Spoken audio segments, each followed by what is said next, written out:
Hello, my name is Steve Gearhart, and this is the Otaku Observer. Thank you so much for stopping by and watching today's episode. Like I said in last episode, we're going to try things a little bit different this season, and we're going to include other stuff. And today we're going to include sword and sorcery. And we're going to talk about a particular character that is well known, even if you're not a comic book fan or somebody who does sword and sorcery or read that kind of stuff. You might actually recognize this character. The character is called Conan the Barbarian. I'm going to talk a little bit about the character, the guy who created him, and the fact that Conan the Barbarian is the quintessential and starter of the genre sword and sorcery. So let's get started.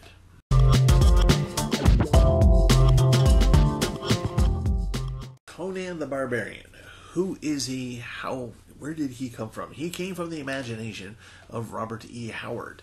Conan is the quintessential barbarian hero of sword and sorcery stories. And that's a good thing because he was the first barbarian hero of sword and sorcery stories. Robert E. Howard basically invented the genre. Yeah, there's tales like Arthurian tales, King Arthur, Maiden of the Lake and stuff like that. But this is the first real sword and sorcery as we know it today. And Robert E. Howard is the one who created it. Robert E. Howard said that it took him about 9 months to create the idea of Conan. He had written a sort of sword in his sandal short story and involved with a character called Conan, but it's not the same Conan as we know today. He said it took about 9 months for him to figure out that yes, Conan was a barbarian that came from northern lands that are wilder, more freer, and not as civilized. But you come to find out that Conan is possessing of a great intelligence, not only just great strength, but he is very smart. He does not look like anybody else in the area that he is in. He is in what we would call probably the Middle East or Central Asia. I'll get to that in a second. So when he created Conan, basically he wanted a guy that was heavily muscled. The women loved him. He could fight, but he was a thinking man at the same time. And Howard makes it very clear that Conan does not like magic or those who practice magic. Like, he's got a thing against them. In real life, Robert E. Howard was a boxer and weightlifter. So it kind of makes sense that he transferred some of those things to his stories. As he was writing these stories, the only place that he could really sell them to were weird tales. Before he created these stories, though, after he created the idea of Conan, he had to create the world of Conan, the Hyborian Age. And he said that he thought that it would take too much time and research to create such a world. So when he wrote his essay basically saying, this is the world of Conan, what does it look like during the Hyborian Age, what he did is that he kind of said, you know what, instead of coming up with something totally new, I'm going to get things that are familiar to the readers so they can instantly know the scene around Conan without having to write so much into it. And what he did was that he kind of described things and he kind of gave them familiar names. So, like, for example, there's a mountain range, a huge mountain range in one of the areas that Conan is operating in, and it's a misspelled version of the Himalayas. Now, obviously, it's not the Himalayas of our Earth, it's the Himalayas of Conan's Earth.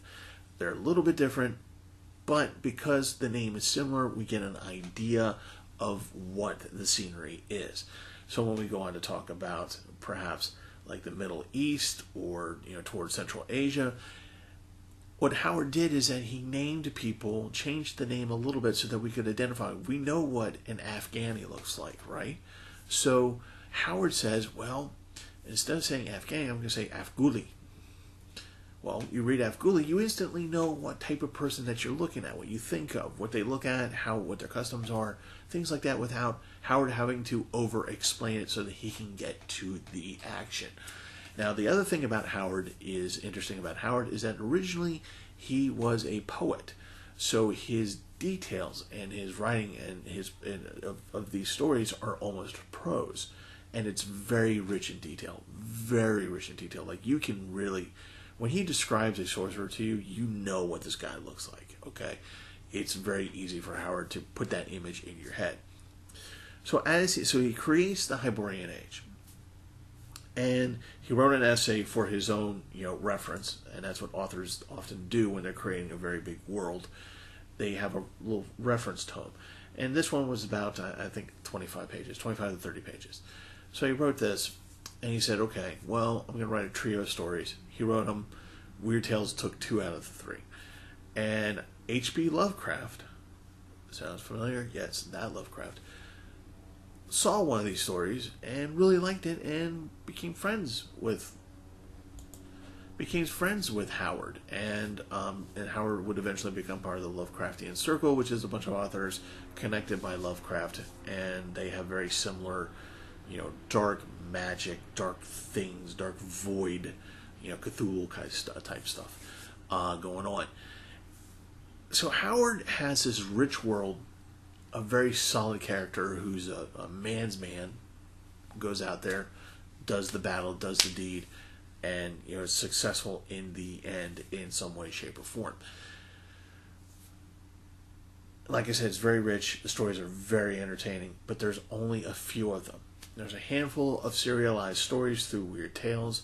Like I said, there's only one novel that was published after Howard's death, and that is The Hour of the Dragon.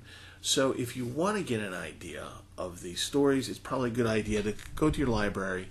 Time in COVID, you probably have to do kind of like a remote pickup or have them send it to you in the mail, like I did, like The Bloody Crown of Conan. This one has 2 of the serialized stories and The Hour of the Dragon in there. You can get those kind of collections, or you can get it through, old copies of Weird Tales that you can find online. I encourage you to read them because they are very much, you can tell that the sword and sorcery genre began here. This is where it began. And when you watch the Arnold Schwarzenegger version of Conan the Barbarian, while it's not the same exact story, origin story of Conan, you can see that the people who put that movie together were basing it off of Robert Howard's version of it. So we know that there are movie versions, we know that there are comic book versions, we know that there's, other authors who kind of rip off of it, and we have a ton of sword and sorcery genre that we have out there, and it's all based on this guy, Conan the Barbarian, right? So how come there's only a small window of this, of Conan, the actual original Conan the Barbarian? How come there's only this one window of it? Well, it's because Howard got bored, and he didn't want to write them anymore. And so he went to Westerns, writing Westerns. Okay? Now, the unfortunate thing about Howard is that he suffered from mental illness. He could never really hold a job, not because he kept getting fired, but because he kept leaving the jobs. He really wanted to be a writer, and that's what he wanted to do with his life. And his prose poems, which you can find, are amazing. They're really good, but because he couldn't make any money off of them, he stopped doing them. And so that's a tragedy because, like I said, they're pretty good. And but like I said, he had mental health problems. He couldn't hold a job. He had anger management issues, which is why he took up boxing. Actually, was to deal with his frustrations of not being able to just write and be able to do that as his living, as his life. His mom was very sickly. She had tuberculosis, and unfortunately, she slipped into a coma. He came home, and talked with his dad, and his dad said, yep, she's in a coma. The doctors do not expect her to come out of it. She's going to die soon. And every time she had taken a turn for the worse, Howard had for some reason mentioned that he was contemplating, killing himself, but nobody really took it seriously. And unfortunately, on June 11th, I think 1936, as he got the news from his father that she's going to die in a matter of days, he went out to the car, got in his car, pulled out a .38, and died. Shot himself in the head, died 8 hours later. So one of my creep factors is that he died on June 11th. Even though it was in 1936, I was born much later, but I was also born on June 11th. So that kind of creeps me out when I learned that. Side note, very important side note, if you have bad thoughts about harming yourself or wanting to kill yourself, please don't. Get help. There are people out there who care, love, and give a damn about you, so please get the help, because we want you around. And it would really suck for me to know that there's a person out there that I never got to meet, or the possibility to meet, because they killed themselves. So if you need help, please get it. Okay, that's my side note. Enough of that dark stuff. Okay, so anyway, what am I telling you? I am telling you that if you want to get into the sword and sorcery genre, if you want to read a good story, or even if you just want to read a story that you'll enjoy, try Robert E. Howard's Conan the Barbarian. Try this book out. Not just this book, but any of the stories. Try them out. I think you'll really enjoy it. Give it a go. See what happens. And just lament the fact that the guy, Howard, died at the age of 30, and he only wrote so many. But grab them up. Absorb them, because you're going to love it. I totally encourage you to read these stories. Okay, so that's it for this week. We covered our sword and sorcery, and next week we're going to talk about other stuff. So again, thanks for stopping by, and I hope you liked this video. If you did, hit the like button, subscribe. If we get 200 subscribers, then you all get digital sushi, and who doesn't like digital sushi, or sushi in general? So please hit that like and subscribe button, and get the notification bell, so that way you know when I'm uploading videos. Okay, as always, COVID-19 is still a thing. Hopefully we're going to get rid of this pretty soon, or at least get around the corner of it. But until then, wear the mask, social distance, because I want to meet you guys someday in an actual con where we can meet face-to-face and talk and have a good time. That would be cool and awesome. Again, as always, join us on Saturdays around 8 o'clock at Geek Archaeology, link down below. And we'll talk about anime and anime news, and we got a chat, so jump in, say hey, and give us your 2 cents and whatever. And again, thanks for watching, and I will see you guys next time.